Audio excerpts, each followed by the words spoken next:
আন্তর্জাতিক প্রীতি ম্যাচে আর্জেন্টিনা মুখোমুখি সেনেগালের বিপক্ষে। দর্শক, আফ্রিকান প্রতিপক্ষ শক্তিশালী সেনেগালের বিপক্ষে আর্জেন্টিনা আগামী ম্যাচে মাঠে নামতে চলেছে। যে ম্যাচটি অনুষ্ঠিত হবে ফিফার আগামী উইন্ডোতে, অর্থাৎ আন্তর্জাতিক আগামী বিরতিতে, যেটি কিনা অনুষ্ঠিত হওয়ার সম্ভাবনা বেশি আগামী মাসের শেষের দিকে। তবে শক্তিশালী সেনেগালের বিপক্ষে কেমন হবে আর্জেন্টিনার স্টার্টিং 11, কোন কোন তারকারা থাকছে সেনেগালের বিপক্ষে একাদশে, তা নিয়ে বিস্তারিত আলোচনা করব আজকের ভিডিওতে। তাই আমাদের আজকের ভিডিওটি শেষ পর্যন্ত দেখতে থাকুন।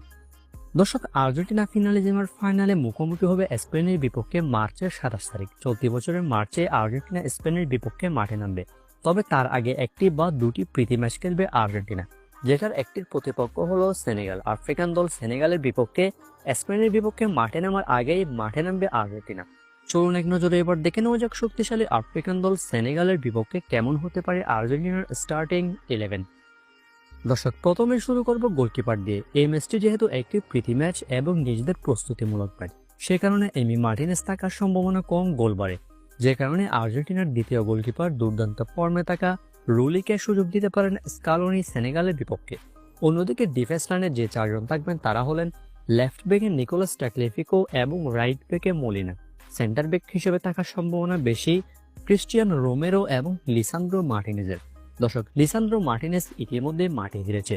দীর্ঘ 10 মাস পর ইনজুরি কাটিয়ে ম্যানচেস্টার ইউনাইটেডের হয়ে মাঠে ফিরেছে লিসান্দ্রো মার্টিনেজ। আর্জেন্টিনার হয়েও আগামী ম্যাচে তাকে দেখা যাবে, যেটা অনেকটাই প্লাস পয়েন্ট আর্জেন্টিনার জন্য। অন্যদিকে এই ম্যাচে ফরমেশন 4-3-3 হলে মিডফিল্ডে তিনজনকে দেখা যাবে। তারা হতে পারেন লিয়ান্দ্রো পেরেদেস, অ্যালেক্সিস ম্যাকঅ্যালিস্টার এবং রদ্রিগো দিপল। এই তিনজন থাকতে পারেন মিডে। অন্যদিকে ফরওয়ার্ড লাইন বেশ স্ট্রং আর্জেন্টিনার, যেখানে থিয়াগো আলমাদা এবং ফ্রাঙ্কো মাস্তান্তুনের মতো উদীয়মান তারকারা রয়েছেন। তবে সেন্টার ফরওয়ার্ড হিসেবে সেনেগালের বিপক্ষে লাউতারো মার্টিনেজকে দেখা যাওয়ার সম্ভাবনা বেশি। অন্যদিকে লেফট উইংয়ে নিকোলাস গঞ্জালেস এবং রাইট উইংয়ে ফ্রাঙ্কো মাস্তান্তুনো, এই তারকাদের দেখা যেতে পারে। লিওনেল মেসি দ্বিতীয় হাফে মাঠে নামতে পারেন সেনেগালের বিপক্ষে, যেহেতু এটি একটি প্রীতি ম্যাচ। দর্শক, এমনটাই হতে পারে সেনেগালের বিপক্ষে আর্জেন্টিনার একাদশ। শক্তিশালী সেনেগালের বিপক্ষে আপনার মতে কি আর্জেন্টিনা পারবে জয় পেতে? কি মনে হয়? কমেন্ট করে আপনার মতামতটি আমাদেরকে জানিয়ে দিতে পারেন।